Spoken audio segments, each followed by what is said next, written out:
Welcome to this tutorial. Today we're going to have a look at one of the questions that you may come across as an apprentice learner of a leader in adult care, a level 5 qualification.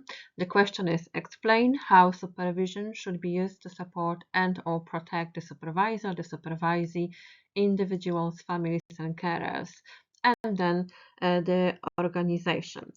So before I start explaining what to include in each section, I want to draw your attention to wording of the question. So the question has two parts.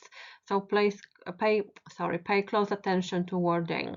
How supervision should be used, not how element of a question. Here you need to focus on the processes and approach. Frequency, structure, tools, communication methods, how it supports staff development and accountability. And then what supervision achieves. So here you're looking at the outcomes. So the outcomes you're likely to achieve with a regular supervision is going to be improved performance, compliance, well-being, and quality of care. Answering both parts fully and clearly will strengthen your response. A good starting point for you is, within that questions in look to at the supervisor role. And looking specifically or starting specifically by explaining the purpose of the supervision. So that can come down to 4 elements. So the supervision is there in place to support staff. Remember, that's the important element. Of course, it is a compliance. So having regular supervision helps you to meet the compliance requirement, but it's the space for your staff where you're going to be asking them, what do you need from me in order for you to be able to perform your job to the required standard. Then the purpose of the supervision is also to provide developmental opportunities and monitor well-being of your staff. In terms of those expectations, you can check in your organizational policies. Specifically here, look at the frequency of the supervision. From the regulatory perspective, you are advised to make sure your staff are supervised and they have those regular one-to-one meetings. By how often you have it entirely up to your organization, and that should be stipulated in the policy. If we say we're going to have supervisions once a month, that needs to happen. If you say it's going to be quarterly, that needs to happen. The only time you would be scored down from the compliance perspective if you're saying that you're going to do them quarterly and you don't stick to that frequency. So let's have a look at that supervisor's role. This is a good starting point for your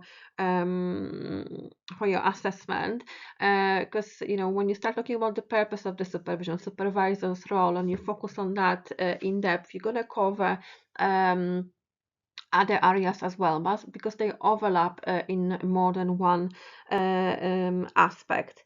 So the supervisor role is to help staff to understand the supervision. So you want your staff to understand that purpose of the supervision that we talked about just a second ago. You want to create a culture where it's seen, the supervision itself is seen as a supportive tool. So you don't have staff who feel that it is something done to them. So think here about, how you plan for your supervision. Do you plan for in advance? Are your staff aware of when that supervision comes? It is a good practice to have it written into your rota, so the staff is allowed time for preparation. You don't want to be pulling them off the floor because you've got spare 30 minutes and you want to do one-to-one session with them just to tick off the box for the compliance perspective. That's a big no. Your organization may provide you with a supervision contract. So within the contract of the supervision, you would explain, it would explain to your staff, what that supervision is, the expectations, their role, your role in it, confidentiality.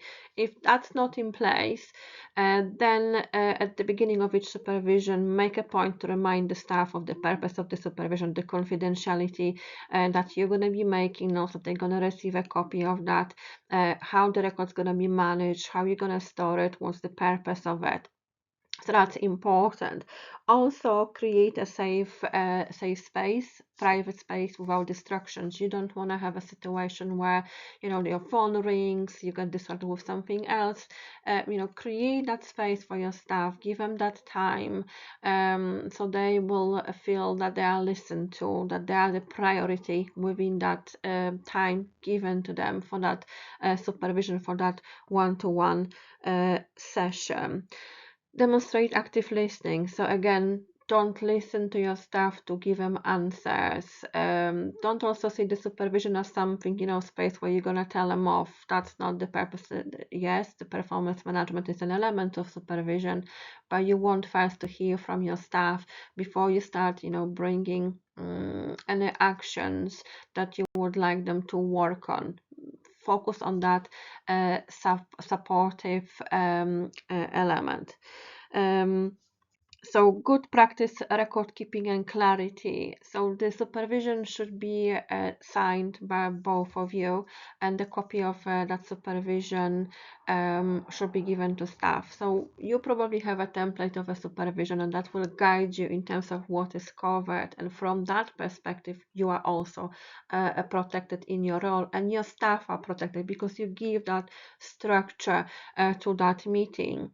In a supervision, you can review roles and responsibilities, give constructive feedback to your staff on things that they've done well, but ask them also what they find challenging. This is kind of how you show that you are supportive, and you're addressing those issues together. Very often, if you go to that supervision thinking that there is something that you need to discuss with that staff, you want to hear the story first, and that's again how you and that staff are protected, because you are exploring the root causes of underperformance.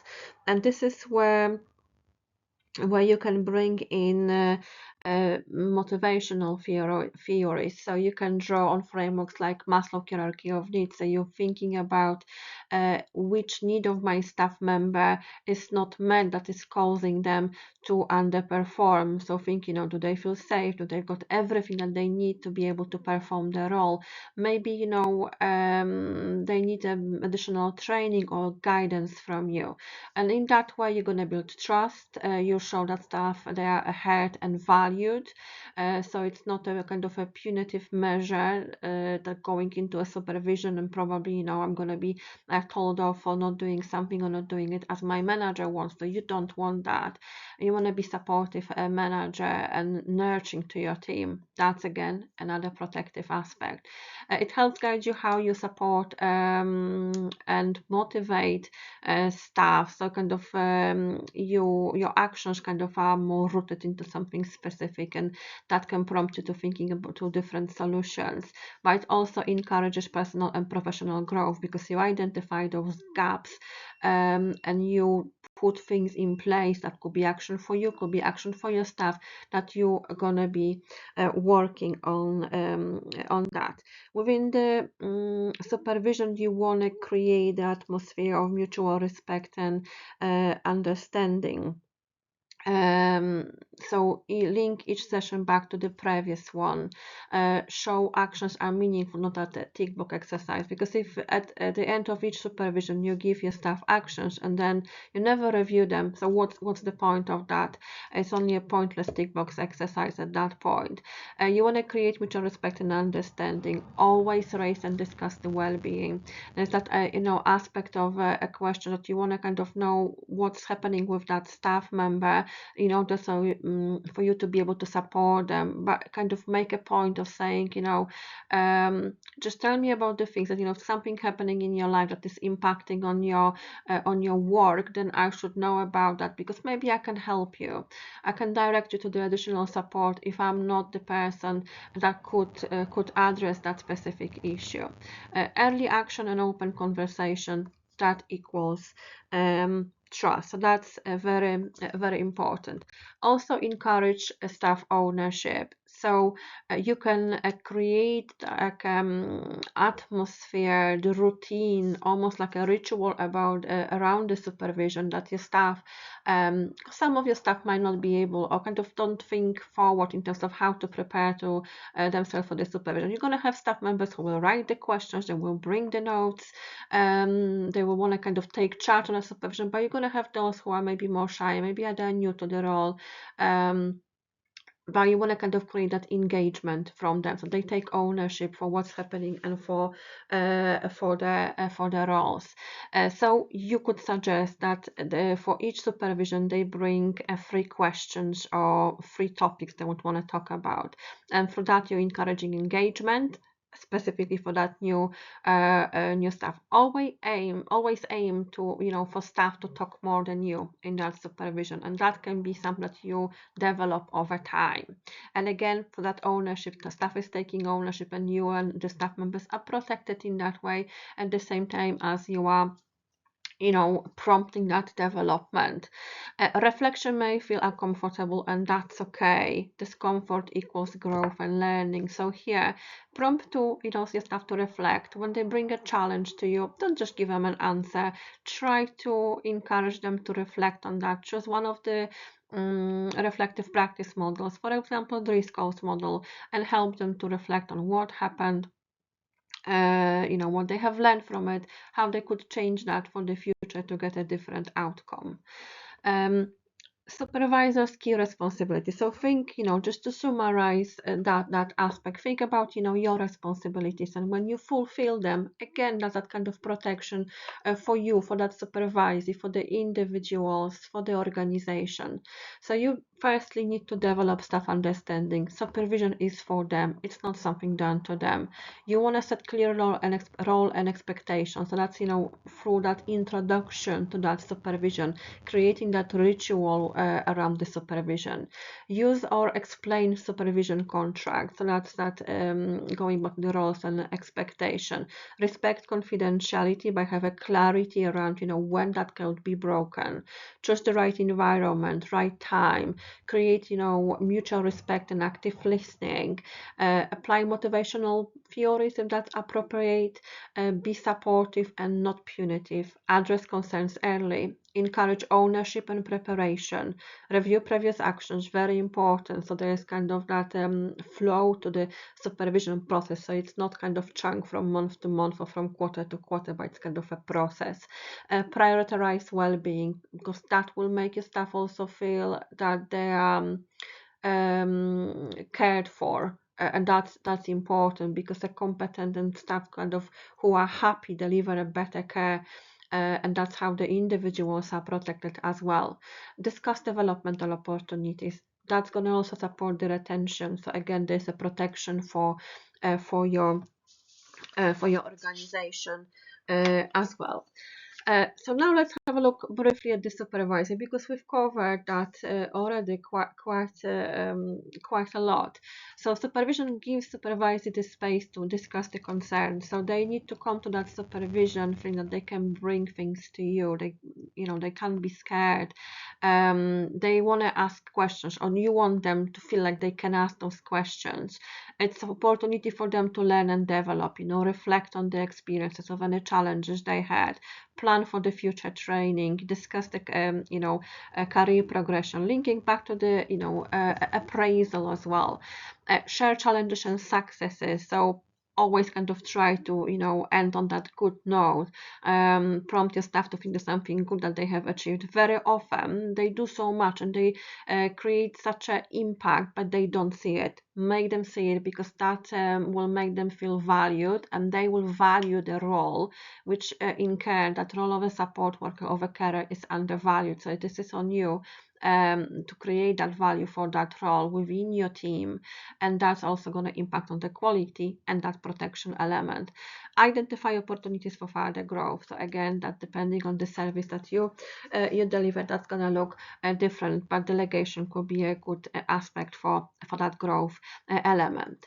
So that's the supervisor in a nutshell, because we've covered that partially for the supervisor aspect. We've touched also on individuals, families, and carers. So let's bring it all together now. So if you're going to ensure competent and well-supported staff deliver care, so you can do that through the supervision, through those early check-ins, discussing concerns, developing your team. They are competent. They can bring the concerns to you. They will want to learn and deliver better care. Staff gain clearer understanding of their roles and organizational processes. So kind of that supervision is like a checking point for them, helps them to identify the clarity around the role, what you expect from them, what the organization expects from them, to what standard they need to work. So that's important.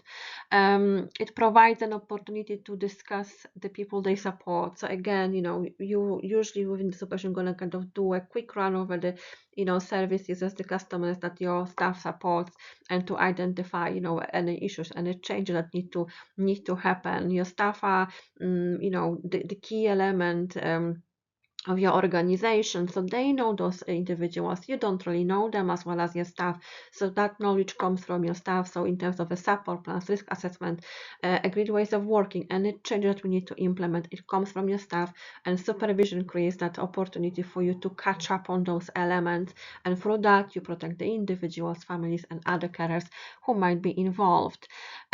Discussion happens in a safe, confident space, so again, all those concerns can be brought to your attentions. It is a supportive tool that helps you to maintain the required standard, but it also promotes continuity of support, builds trust, and offers reassurance to individuals, families, and others involved, because then they know that the staff is supported, because they want that staff who cares for them to be also cared for. And then finally, that brings us to the organization element. So although regulations don't specify an exact frequency for the supervision, like I mentioned earlier, it is your organization job to set it kind of in motion in terms of that frequency. So we've got here aspects like regulatory compliance. So supervision must be regular, and the frequency is determined by your organization. Organization choose the most suitable frequency based on the type of a service. So maybe in domiciliary care you want to have more regular check-ins because the staff are alone working, while in a care home you have more kind of that day-to-day contact with your staff. Once agreed, schedule must be followed, so they can be any ambiguity around that. Like I mentioned earlier, if we say we're going to do it monthly, we do it monthly. It provides an effective performance monitoring tool. So from that perspective, if there are ever any issues with issues, maybe it's the wrong word, but if there was some concern we want to address with our staff, the first thing the HR is going to ask is going to be the evidence of where you had those discussions. That supportive element always needs to happen first. So if you doing your supervision properly and you're documenting everything, that's going to be there in place. It also demonstrates organizational capability and strong reputation through well-trained and supported staff, because again, the staff are cared for, you offer them opportunities to develop, you monitor if they're trained to the level that they need to be trained for their role, and that reduces compliance risk. So issues are identified and addressed early. You can step in, put things in place, you show that you are supportive, proactive, and responsive, and that also supports role clarity, staff engagement, and a commitment. So that's kind of what you should be including in the answer to that question. So good luck.